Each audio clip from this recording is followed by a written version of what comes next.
and welcome back. For our first segment this morning, as we mentioned prior to the commercial break, we will be having a discussion with a non-government organization based all the way in Amsterdam. It's called Student for Children, and we have a Belizean chair of this NGO. Joining us via Zoom all the way from Amsterdam is Destiny Longsworth. She's a chairwoman for Student for Children. Good morning, Destiny. Good morning. Good morning. How are you guys? We're good, thank you. And she's joined by Alexandra Ivanova, who's the vice chair, and Martina Semino, who's the project coordinator, sorry. Good morning, ladies. Good morning, ladies. Good morning, guys. Good morning. Let's begin first of all by finding out about Students for Children, the work of the NGO, perhaps what is its mission, and how you, Destiny, became the chair of this NGO. Right. So Students for Children is basically a non-governmental organization that attempts to equal the playing field. So what we try to do here is we try to have or give access to children from underdeveloped nations to be able to access the opportunity to have an education. And basically, the way I became the chairwoman of Students for Children is because I've always been passionate about equal opportunity, especially in the educational field. And growing up in Belize my entire life, I've noticed that especially in rural areas, the inequality to the accessibility of education is prevalent. And this leads to other social economic impacts to not only our children, but also their parents, their families, their community, and ultimately the entire country.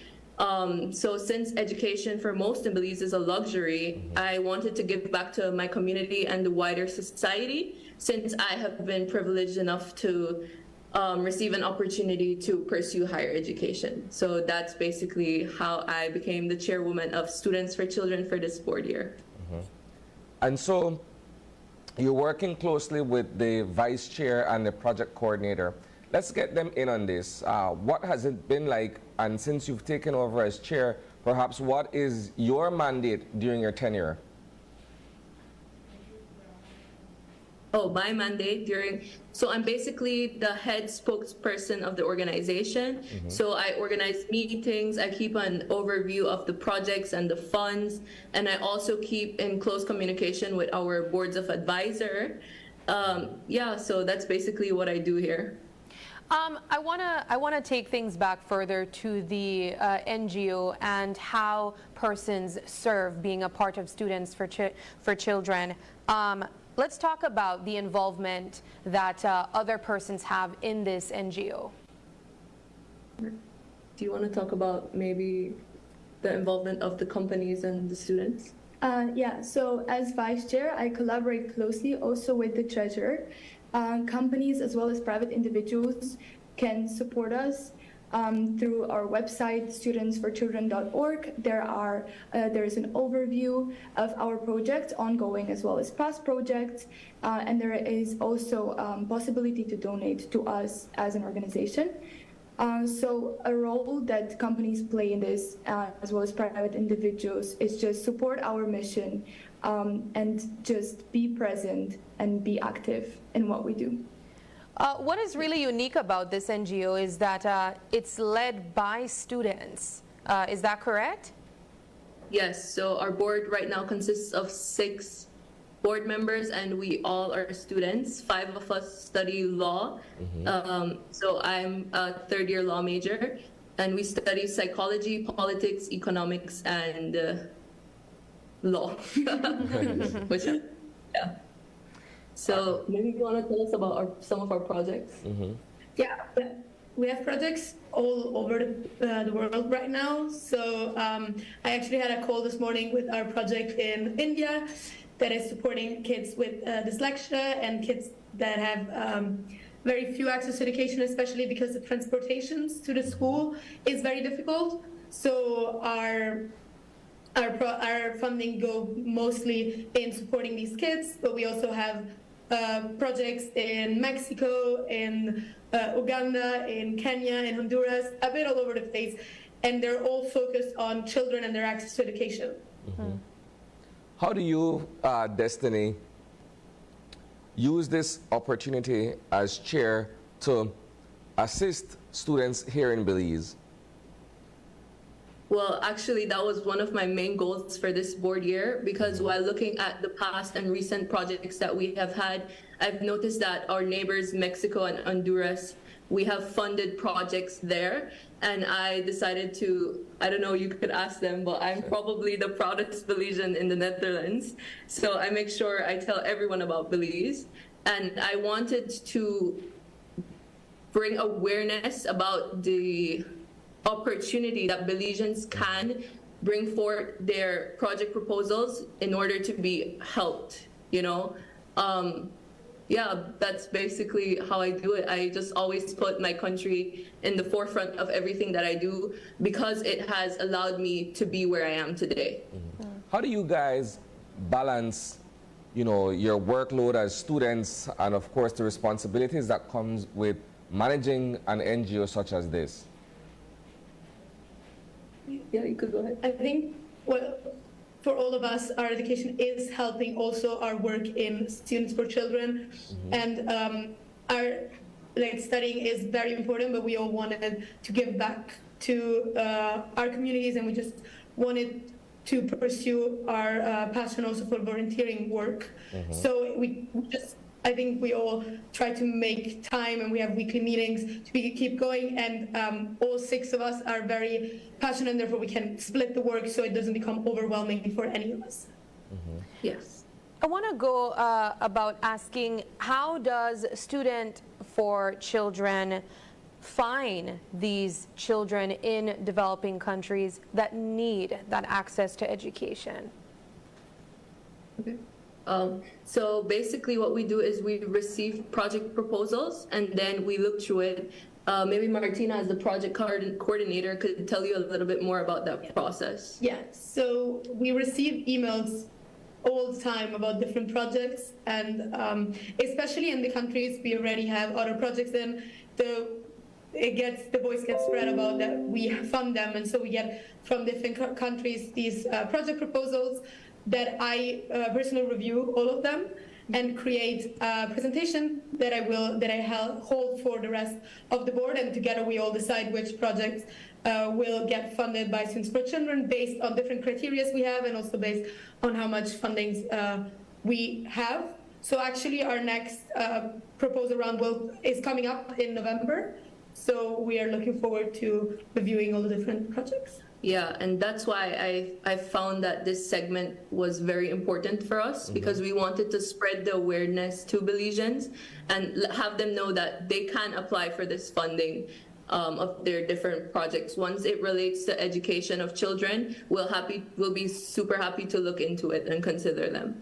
Mm-hmm. What is the buy-in perhaps from either the business community or other funding agencies in terms of you guys being able to access the kinds of resources that you need to, you know, provide the assistance to these children, sorry? Get into the funding.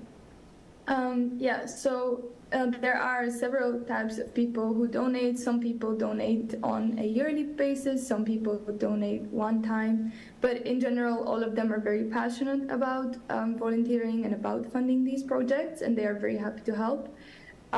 So businesses sometimes help us also in a long-term partnership, so we advertise them and then they advertise us, and it is just a mutually beneficial connection. In general, we like to organize also fundraising events. We organize about 5 to 6 events a year. We include schools, companies, private individuals, and we aim to gather as much money as we can. Would you be able to paint us a backdrop of the history of this organization as it relates to when Students for Children began? It was over a decade ago. It was in 2007 in Amsterdam, and it was made for students who were really passionate about giving back to the community. But since there was no such organization organized by students, we felt like it is possible, or like our predecessors felt like it is necessary for us to get organized, because we have access to the working adult community, but we also have access to schools, as we recently got out of high school. And for persons that would like to donate to Students for Children, how could they do that? As you mentioned, it is open to receiving or having partnerships. It is open on the website. On the website itself, and I think it is on the upper right corner on the homepage, there is a donate button. So you can arrange the donation yourself. You can do it one time, you can do it, as I said, as more of a subscription, so you donate on a monthly basis or on a yearly basis, and this is something that the person can decide for themselves how much and when. We are also open to companies funding us in a more long-term partnership as well. For you ladies that have your backgrounds that you're studying, I hear law, economics, is this something that you hope to be a part of in the long term, to use your education to give back in this way? For me personally, I've always been interested in public international law, so humanitarian law, refugee law, and this is an arena that I would like to explore even after I graduate next year. So I do plan on furthering my education in this field specifically, which is also why I thought Students for Children was a perfect way to begin this process for me. And you other ladies? I also have an interest in public international law, and specifically in human rights law. So I thought that this would be a very good start as a practical experience to see the actual struggles of these communities and not just have the theoretical overview of it. Yeah, I mean, I agree with what they said. I personally want to pursue my studies in international child's rights. So I think Students for Children is the perfect opportunity to start already during my student life, since it is more difficult because we need to balance it with studying, as we mentioned before. But this is the perfect fit to actually go on with it. Yeah. What has your journey been like, Destiny, in terms of, you know, growing up in Belize, pursuing your studies here, and then getting that opportunity to further your education abroad? What has that been like for you? It has definitely been a journey. So I did most my schooling years in Kurzal, because I am from Kurzal, Belize. So I did high school there, and then I went on to get an associate's degree in history and literature at St. John's Junior College. And then I applied for various law schools in the UK and in the Netherlands, and I got into most of them, and I decided to come here because of the multidisciplinary approach, which is PPLE. And yeah, it has definitely been a shift from culture, weather, everything is different, which was harder to manage in the beginning. However, this is my third year, this is my final year here, and I feel like I've become accustomed to it. And I also believe that when I do go back home, I appreciate Belize much more since I have learned what is outside. Yeah. Here's another question for you then. Part of the issue that we've been facing here in Belize is the chronic issue of brain drain, where you have all of these persons who are educated, but for whatever reason, we don't have the kinds of jobs or the capacities available for persons returning home. Do you fear that coming back with your law degree in that specific area of study, you would be able to find meaningful employment here? Or are you looking at perhaps, you know, expanding to go elsewhere, what have you? Right. That's something that keeps me up at night. I'm going to be completely honest with you. But the problem with brain drain in Belize is that everyone fears that they're not going to be paid adequately enough. But if we don't take the initiative and go back to attempt to change the system that we have, then it's never going to occur. So ultimately, my goal is to go back to Belize and is to try to do something eventually, even though if it may not be the best pay or I could get something higher somewhere else. But for me, I think it would be the most accomplishing to be able to do something for my country.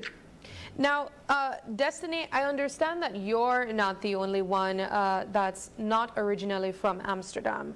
Alexandra and Martina, do you have the same experience of moving to Amsterdam to pursue your education and is now in the position of deciding what will the future be after you conclude? Yeah, absolutely. I moved to Amsterdam from Germany, but I'm originally Italian, so I'm a little bit from all over the place, and I don't know where I'll be, if I'll go back to Germany, if I'll eventually move to Italy. And it's a big question for what's going to happen after June next year when we graduate. But yeah, we'll see. I'm from Bulgaria, and we also struggle a lot with brain drain. As you guys discussed with Destiny, this is also a big problem for us. A lot of Bulgarians go abroad and then they just never return. They get their education elsewhere and they find higher paying jobs elsewhere. But I do intend to go back home for the same reasons as Destiny said. I want to give back to my country. I mean, I imagine now that we know that you ladies are all from different parts of the world, from different countries, and you're not originally from Amsterdam, you have that added perspective of what access to education, higher education is like in your individual countries, especially for Destiny here in Belize. Is that something that motivated you to be a part of Students for Children? Definitely. I think it was one of the driving factors that led me to join Students for Children, apart from, well, my care about equal access to education. But I've noticed, like, when I'm back at home, how much people are unable to get an education, get a quality education, especially when it comes to higher education. Not everyone is given the opportunity. And there's so much potential in Belize that I think that it's something that we should tap into and foster. So that's one of the main reasons why I joined Students for Children. And Martina and Alexandra, what is your situation like, or what is the situation like in your individual homes or home countries? Yeah, well, in Bulgaria, our education system is struggling currently. Not as much as it did before, but it is definitely struggling. That's part of the reason why I'm studying abroad. But I think definitely it was part of the reason why I joined Students for Children. For me, education is incredibly important. I think it's the foundation of society. And I feel like everyone deserves to have education and to have equal access to education. Therefore, I also joined for the similar reasons as Destiny. Yeah, for me, I mean, it's difficult to compare it to Belize because I'm not completely familiar with the situation there, but I know of the disparities in education in Germany and in Italy, just within the country, so imagining it on the broader scope is crazy. So it is definitely one of the reasons why I think Students for Children is so important, and it's really bringing about change in the world and in all the projects we're funding. So yeah, as they mentioned, it is, I think, the most important reason why we're all here. Yeah. Well, Destiny, we know that you have one more year to conclude your law degree in Amsterdam, but you are the chair of Student for Children. Do you see yourself being a part of these projects like Student for Children when you return back to Belize? Or perhaps even having a branch here in Belize? I definitely think so. I mean, one of my ultimate goals would probably be to open an NGO myself. Maybe have it specifically for Belize at first. Meanwhile, it expands to the broader society. But it's definitely something that I enjoy doing and that I see myself doing in the future. So yeah, we'll see. Yeah. I'll keep you guys updated. Perfect. And my last question would be this experience that you get to pursue higher education outside of your country is one that not many people can or do have. Is there any advice that you would give to a person, all of you ladies, as it relates to that evolution that you go through when you grow up and you're able to experience life outside of your country pursuing higher education? You want to start? I think it's definitely worth it seeing different cultures.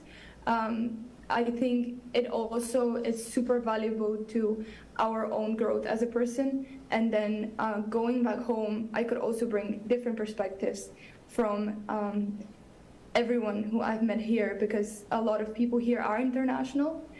So it's not just my country and the Dutch culture, but also there are people from more than 100 countries here. So it's really a valuable experience. Yes.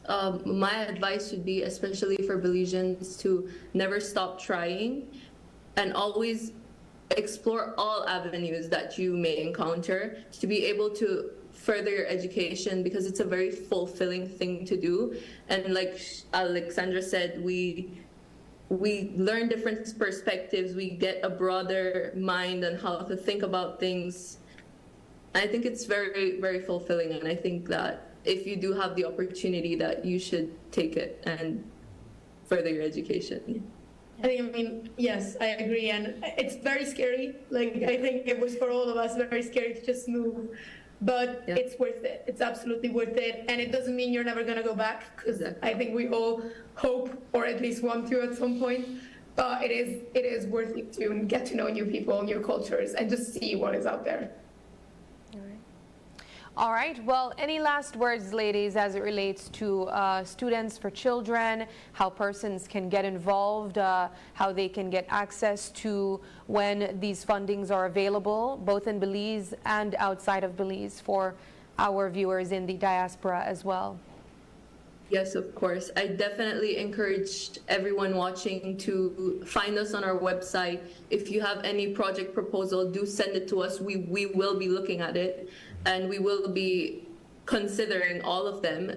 So I just wanted to spread awareness to everyone that we do exist, and there is an opportunity to, send your project proposals. All right. You can do so by email. There is an email, contact details on our website, and we will be very happy to read all of the emails, even concerning more information that you would require, or if you want to send us a project proposal, just send us an email. Yes. And thank you so much for having us. Yes, thank Not you a problem. too. Not a problem Thank you at for all. having us all the way over in Amsterdam at 3 p.m. in the evening, I was told. Yes. Yeah. So you're wrapping up your day, and we are just getting started. Yeah, that confuses me every single day. Alrighty. Well, ladies, thank you so much for joining us. We appreciate the information of what you're doing through this NGO, and I'm hoping that persons that are viewing could either find out how they can get involved, or also to see how they can benefit from Students for Children. Of course. Thank you so Thank much you again so for much. having us. Thank you too. You have a good one. Alrighty, we're going to take a break, and when we come back, it's all about Older Persons Week. What are you doing to celebrate Older Persons Week? Find out when we come back.